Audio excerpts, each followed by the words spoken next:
This is a Sports Catastrophe production. Hey there, Heather, ho there, it's Jeff Gooder-Dove, and welcome you to another Sports Catastrophe on this date. And on this day, September 26, 1999, one of the greatest Ryder Cups of all time ends. As it was the final day in Boston at Brookline's Country Club. Had the great matchups and all that. The U.S. winning the competition 14.5 to 13.5. The Europeans looked good going to the final day, but unfortunately the Americans had a great Sunday match, winning 6 straight matches at one point, recapturing the Ryder Cup. Unfortunately, premature celebrations on the green would make things a little more controversial, if you will. And the behavior of the U.S. spectators and team was very criticized, even by American media and all that.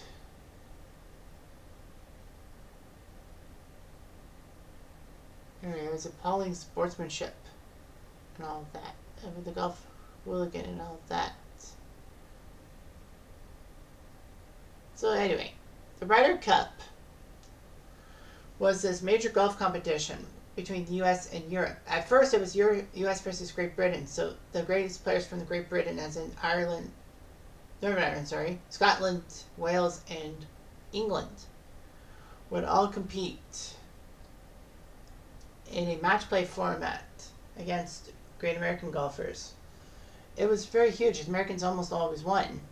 But then by 1979, Great Britain added Europe to the mix. So Spanish golfers like Seve Ballesteros and German golfers like Bernhard Langer would get into the competition. And Europe won in 1985, proving that they could do as well with Europe than Americans. So it was just back and forth, back and forth. So it's 1999, and the country club, as they call it, at Brookline, Massachusetts, one of the oldest country clubs in the U.S., one of the charter clubs that founded the USGA, which hosted many tournaments such as the great 1913 U.S. Open, in which Francis Ouimet, out of friggin' nowhere, won that title.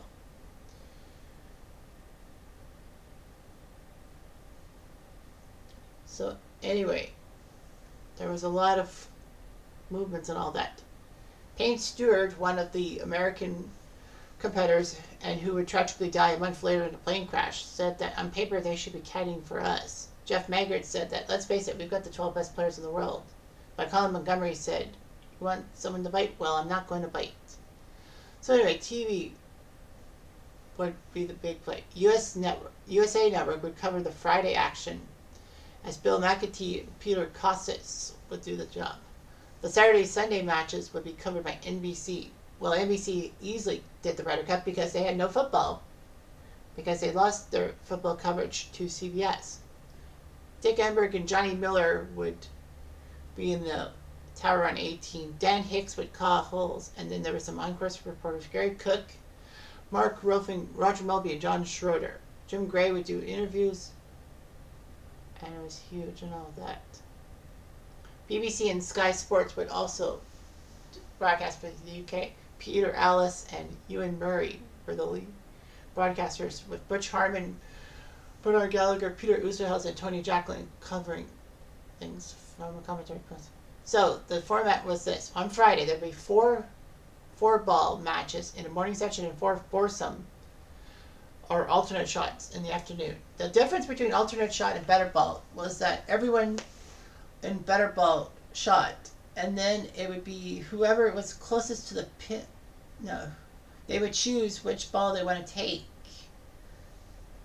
and all that, and play that ball with that person playing the ball. Whereas alternate shot was that, one golfer would shoot a ball, and then his teammate would take the second shot, and then vice versa. They would just alternate. Saturday was the foursome would be in the morning, 4 ball in the afternoon, and then 12 singles matches on Sunday. 14.5 points were required to win the cup. And with Europe being the defending champions, all they needed was 14 points. A tie helps them out. So Team Europe had their stuff and all that. So anyway, Europe had Mark James, Colin Montgomerie, Lee Westwood, Darren Clarke, Paul Lawrie, Miguel Angel Jimenez, Jose Maria Elizalde, Sergio Garcia, Jarmo Sandelin, John Van de Velde, and Patrick Harrington playing, well, being the first 10 picks. And then the captain, Mark James, would pick Andrew Coulthard and Jesper Parnevik to join. Many rookies, only 5 of the 12 players played in the Ryder Cup beforehand, with Elizalde being in his 6th Ryder Cup and Colin Montgomerie being in his 5th. Of course, Paul Lawrie got in, well, the top 10 got in because of the points table. And even though he made that big choke in 99, Van de Velde was still able to make the Ryder Cup team. USA, they had the basis of points and all that. Tiger Woods, David Duval, Payne Stewart, Davis Love III, Marco Mira, Hal Sutton, Justin Leonard, Jim Furyk, Phil Mickelson, Jeff Maggart were all in on that. And then the captain's pick of Ben Crenshaw were Tom Lehman and Steve Pate. The funny thing was that everyone minus Duval had played at least one Ryder Cup, with the most Ryder Cups being Payne Stewart and Marco Miro heading into their 5th each. So anyway, the morning foursomes happened, and the Americans lost 2.5 to 1.5 as the pairing of Montgomerie and Lawrie and Garcia and Parnevik for Europe won. Maggart and Sutton won theirs, but there was a tie between Davis Love III paired up with Payne Stewart and the European pair of Jimenez and Harrington. In afternoon four-ball, the Americans only got half a point, and that was Davis Love III and Justin Leonard tying with Montgomerie and Lawrie, as the Europeans were up 6-2, and it looked very much impressive. The morning foursomes, the Americans kind of came back as Steve Pate and Tiger Woods, that pairing, and the Hal Sutton and Jeff Maggart pairing won for U.S. Europe would tie at 2 with Clark and Westwood and Parnevik and Sergio. So it was 8-4 overall. And then the Americans would split with the U.S. 2-2 in the four-ball afternoon matches as Montgomerie and Lawrie and there was both, and Mickelson Lehman won, respectively, 1-1, but there were 2 ties. So it was now 10-6. No team had ever came back from behind by more than 2 points. So it was basically Europe's Ryder Cup to lose and all that. Team Europe would put their strength in the back of the lineup, whereas the Americans did the opposite and put their strength at the top to try to get the deficit. They needed a fast start, all that. The strategies were huge, as Jarmo Sandelin, John Van de Velde, and Andrew Coulthard would have to play the first, and the Americans went with Mickelson, Davis, Love III, and Tiger Woods. So anyway, it was huge and all that. The Americans put up or shut up, as within the timetable, Davis Love III crushed John Van de Velde in Divine Powder, winning 6-5, being 6 up on him, meaning that if you won a hole against your opponent with a better score, you get 1 up, all that. So Davis Love III crushed John Van de Velde. Then Lehman narrowly beat Lee Westwood by 3. Phil Mickelson took down Sandelin by 5 to make it 10-9. And then Hal Sutton beat Darren Clark by 4 to go 10-10. The Americans would take the lead on David Duval taking down Parnevik 5-4, meaning they won by 5 with 4 holes left. Tiger took down Coulthard 3-2, so it wasn't as bad as they thought. And then Steve Pate would beat Miguel Jimenez by 2, making it 13-10.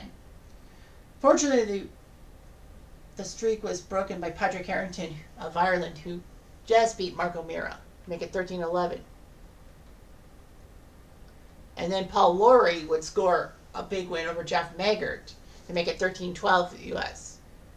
But the Americans came back to win as Jim Furyk beat Sergio Garcia, making it 14-12, meaning that the Americans just needed Justin Leonard or Payne Stewart to tie their match. And it was over. They would get the cup back. So, anyway, it was Leonard versus Olazabal and Stewart versus Montgomery. It was back and forth and all that. Payne Stewart's excited fist pump was huge. Olazabal was up by 4 with 7 holes to play, so it looked like Europe was going to make it 14-13, and then they would need Monty to beat Stewart. However, unfortunately, Olazabal made critical mistakes, and the lead was cut to 1 with 4 to play. Leonard then hit that 40-foot putt on 15 to square the match, which was huge, and then he put up another 40-footer for birdie. Unfortunately, the American team and spectators would storm the green after Leonard's birdie, even though that Olazabal still had a putt left. It was just unusual. And it was a breach of golf etiquette. Olazabal missed his 25-foot putt, so Leonard had a 1-up lead with 1 hole to play. Basically, even if Olazabal would win the 18th hole, it would be a tie match, and that was it. Olazabal did win the 18th hole, but unfortunately that was all she wrote, as the half point worked. Fortunately, though, for Europe, in a way, Monty did beat Payne Stewart. Anyway, Stewart knew that he conceded. So, anyway, unfortunately, the American fans would give abuse to the European fans. I mean, come on, it's national pride. I understand, but anyway, the aftermath was huge. Several members of the European team were critical of the team and fans and all that. Colin Montgomery said his father left the course because of the abuse that Monty was getting. And Mark James said his wife was spat at by a fan. A caddy for Andrew Coulthard said that Chris Marshall concealed Coulthard's lost ball until 5 minutes had elapsed. And all that. It was disgraceful. And Tom Lehman, who is the captain of the American squad, should be ashamed of themselves.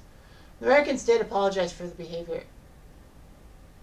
And the Washington Post and LA Times basically blasted them to bits. Rightfully so. So overall, the Americans did quite well for themselves. The most points on the European for the U.S. was Hal Sutton going 3-1-1. So Hal Sutton did fantastic for the Americans, getting 3.5 points out of a possible 5. Davis Love III won a match and tied 3 others for 2.5 points. Tom Lehman, Steve Pate were both 2-1. Tiger was 2-3 in his matches, only playing 5 matches. The lowest point totals were, Jim Furyk was only 1-2. Payne Stewart was 0-2-1, and Mark O'Meara lost his singles and foursomes match. As for Europe, Sergio, Paul Lawrie, Colin Montgomery, and Jesper Parnevik were all 3-1-1, 3.5 points. So basically, they were the big boys. Unfortunately, the 3 rookies, if you will, Coulthard, Sanderling, and Van de Velde, all lost their singles matches, but that was the only matches they competed in. They didn't compete in any of the team events. And that was kind of the difference, in my mind, is that, they didn't let them in the team matches. Everyone else for Europe did decently in their team things. But yeah, the 99 Ryder Cup will be remembered for poor sportsmanship and poor efforts. But anyway, it is what it is. And I'm Jeff Diamond, I do.